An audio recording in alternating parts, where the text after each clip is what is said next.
Ya, Bandarmologi naik yang kedua. IPO tanggal 13 November 2024, data sampai dengan 12 November 2025. Jadi tepat 1 tahun ini ya.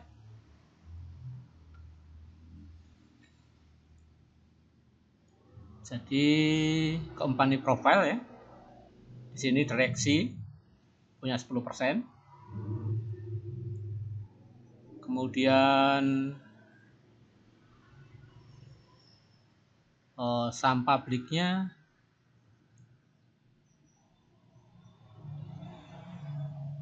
ikutin aja lah ya. Saham publiknya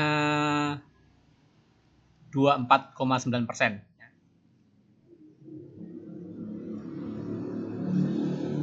Sebentar, ada 77. Di sini nggak ada ya.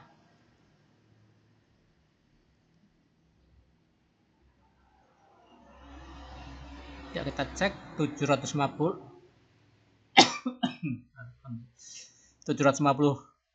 juta lembar saham publik 2500. Kok berubah ini ya?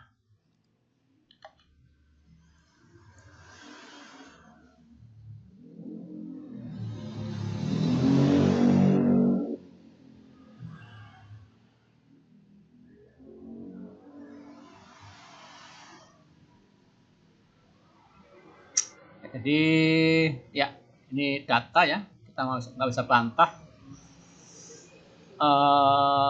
Ini awalnya memang 750. Nah, kenapa berubah jadi 827 juta? Saya juga nggak tahu ya. Sini 2500 betul ini. Oh ya, kalau ini jelas nih berubah ya. Maaf. Ini jelas berubah karena ini memang saham publiknya memang bertambah. Ya. Dari tadinya 750 juta lembar menjadi 827 juta lembar lebih. Ya. Nah, di sini memang ada perbedaan 127 ribu lembar ya. Ini kan 2500 atau 2,5 miliar persis ya.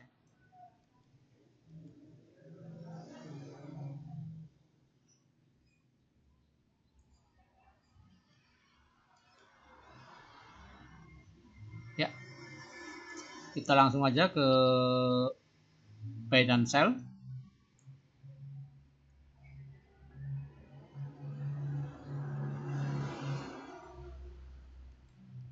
Kemarin ya naik ditutup di 10%, yaitu di harga 132, di mana IP price di 107, jadi telah mengalami kenaikan 23%.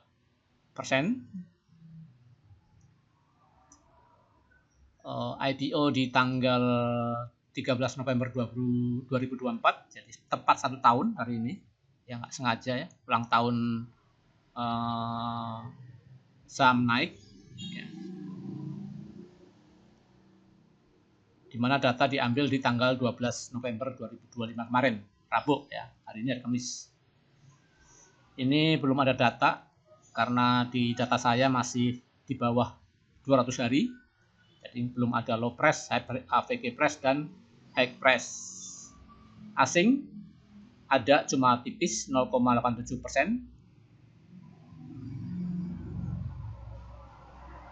Ya, sini buy dan sell di mana EP selaku underwriter jualan 38%, PG 33%, RF 16%, retail jualan 13%. Retail banyak beli, jadi dari sini kelihatan distribusi 32% ya, lawan 13%. Oh ini tambah 3%, jadi 35%, lawan 13% retailnya. Jadi distribusi kalau lihat dari sini ya. Tapi coba kita lihat dari yang sisi lain. Nah ini XL, XL beli 44%, CC 9%, JP 7%, FZ 5%. Jadi dari sini kelihatan bahwa ada perubahan drastis kepemilikan saham publik ya. Yang tadinya di video yang pertama itu FZ ya, itu pembeli terbanyak, terus SF, OD, CF ya. Terus ini retail nggak perlu. Jadi drastis berubah, cuma ada FZ aja yang masih sama ya. Ini 5%.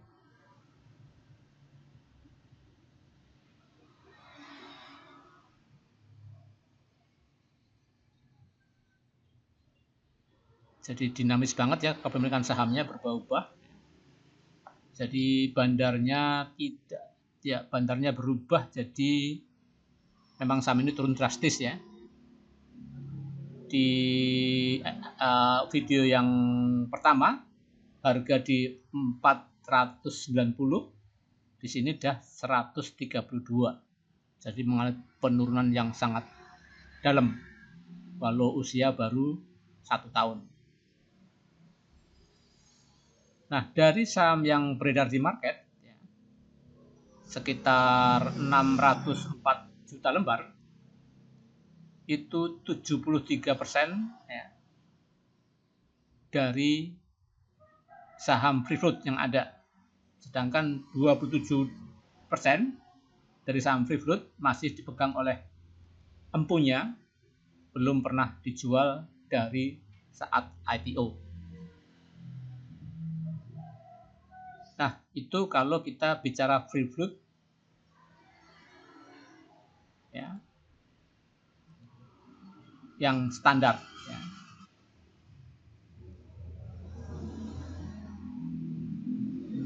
Kalau kita bandingkan dengan total share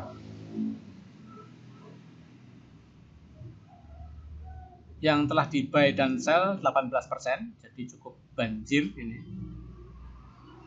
Sedangkan free float 6,7% yang masih di hold. Ini founder share. Coba kita lihat di chart Mandiri ya, naik. Oh udah ya, keriset ya, nggak usah kita lihat. Sebetulnya pingin lihat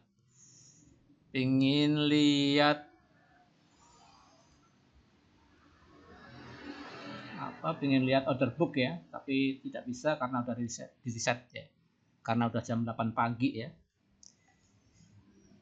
Ya, kita kejar waktu karena sebentar lagi pasar buka. Ini terlanjur dibuat, kalau saya tinggal, kalau tidak saya buat videonya, market buka merubah lagi ya, dari nol lagi ya, atau minimal 50% lagi kita kerja untuk membuat Bandarmologi lagi ya. Kita buat seadanya data ya. Nah, dari total keseluruhan share, XL menguasai 8%, katakanlah di bandar. Tapi ini retail, kumpulan retail apa bandar, karena XL ya. XL masih dipertanyakan kebandarannya. Ini dalam arti general ya. XL pun bisa jadi bandar, tapi secara umum XL itu ya kebandarannya diragukan. CC ya, 1,7, YP 1,3. Nah, ini retail 11%, cukup banyak ya retail ya. Retail 5% ya. Karena yang 6,7% itu free float. Jadi ini tergantung dari XL ya. Di tengah distribusi yang akut. Coba kita lihat chart pada umumnya yang kita buat. Nah, ini betul distribusi ya. Tetapi, nah ini XL, ini kumpulan retail selama setahun ini. Ya. Apa memang ini bandar?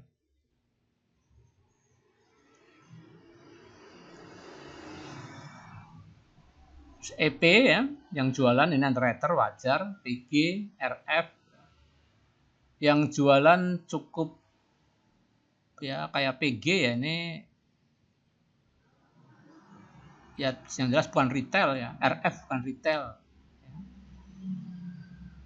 Jadi yang jualan memang cukup berwibawa ya, maka saham ini turun ya. CC, XL, CC, YP, nah ini CC jelas banyak retailnya, YP jelas banyak retailnya, XL juga banyak retailnya. Nah, kemudian ini posisi free float, ini yang belum di buy sell dari free float 18% yang telah banjir di pasar, 75% founder share. Nah itu ya. Jadi ya distribusi lah ya, distribusi ya, karena kita masih meragukan XL ini. Kita lari ke chart. Jadi naik ini betul-betul sudah turun dalam. Nah, ini low-nya di sini, mencoba reversal, naik ya, ini bikin new high 2 kali ya, ini new high, ini bikin higher high ya, ini naik lebih tinggi daripada kenaikan yang pertama, karena ini breakout dengan volume ya.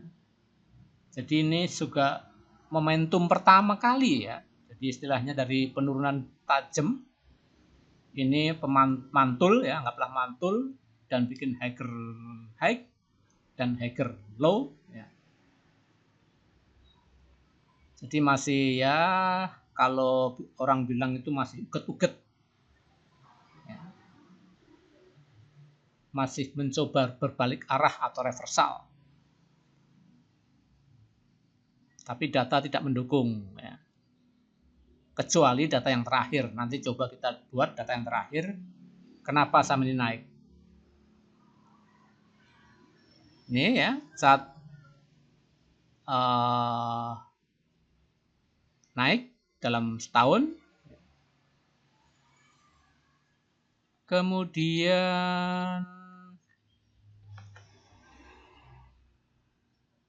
kita coba lihat ke rank yang lebih pendek.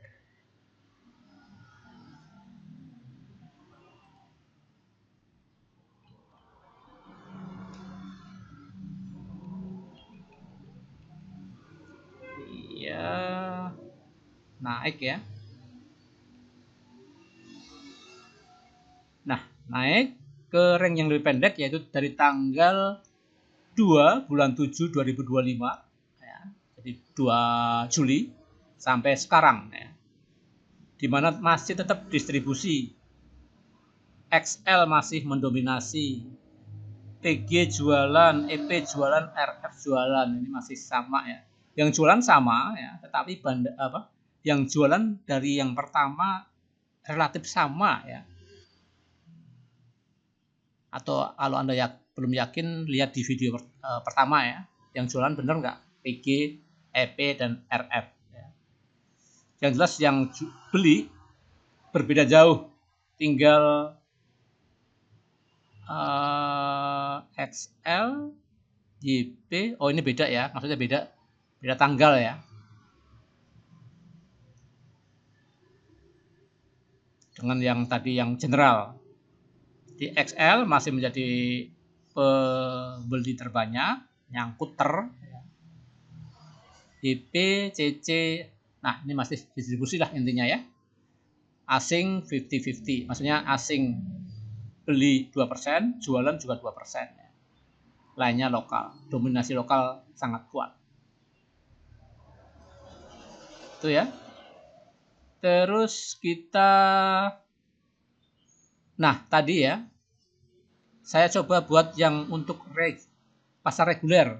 Tadi all market, ya, pasar nego maupun pasar reguler. Ini hanya berdasarkan pasar reguler.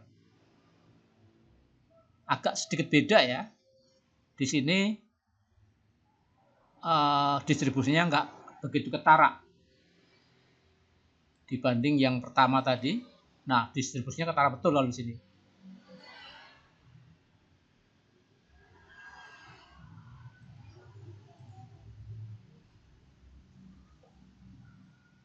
Bentar, saya lihat tanggalnya. Oh ya, dari sejak lahir ini ya. Dari sejak IPO. Ya, jadi beda ya. Nah ini, kalau ini ketara benar ini distribusi karena melibatkan pasar nego. Di sini tidak melibatkan pasar nego, distribusinya tidak terlalu ketara.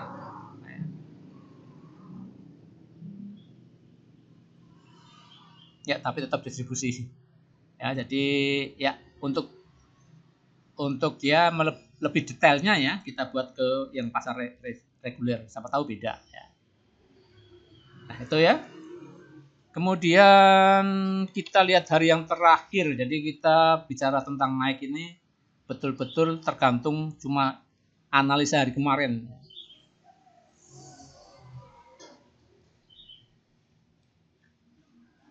Nah, di sini jelas akum ya. Dimana XL memang yang ya, yang banyak buy ya. XL 47%, ya 1M lebih 1,5 miliar valuasinya. Jadi yang di buy sell yang dibeli oleh XL 118.000 lot. Nah ini kemudian didukung aset ini termasuk bandar yang keren ya, Sucor Sekuritas. Terus YB, DH Sinarmas, ya, TP. Ya, TP ini cukup disegani juga TP, jadi bukan day trading. DH Sinarmas ya bukan, YB ini trading ya. Aset cukup berwibawa dalam hal perbandaran. Nah, maka kemarin naik ke Onet 10% ya, naik ke 10%, harga dari 120 ke 132 ya, jadi naik. Nah, saya beli di 128 buy price ya, 128, di mana last price di 132. Jadi untung 4 tik. Ya lumayan lah, 2,9% ya. Nah, ini coba riset aja, saya beli sedikit ya. Karena ada yang menarik, karena ada volume dan naik. Volume pertama dalam kurun 20 hari dan naik dan di low ya. Bandarmologi nggak bisa kita lihat karena market lagi berjalan. Bandarmologi bisa dilihat setelah market tutup ya. Jadi pertimbangannya volume dan hijau pertama ya. Kemudian masih di low. Ternyata memang saham ini dikuyo-kuyo ya, distribusi ya. Dan yang akum ya XL masih ragu ya, karena sifatnya day trading XL juga. Nah ini ada tambahan aset yang cukup mengembirakan, DH dan TP. Ini mungkin sebagai penopangnya ya, harga tidak turun dari hack-nya di 15% hack ya, close di 10% atau 132. Ya saya kira cukup ya. Sepanjang-panjang kita akan menghadapi market yang akan segera buka di jam 9. Terima kasih, salam sehat.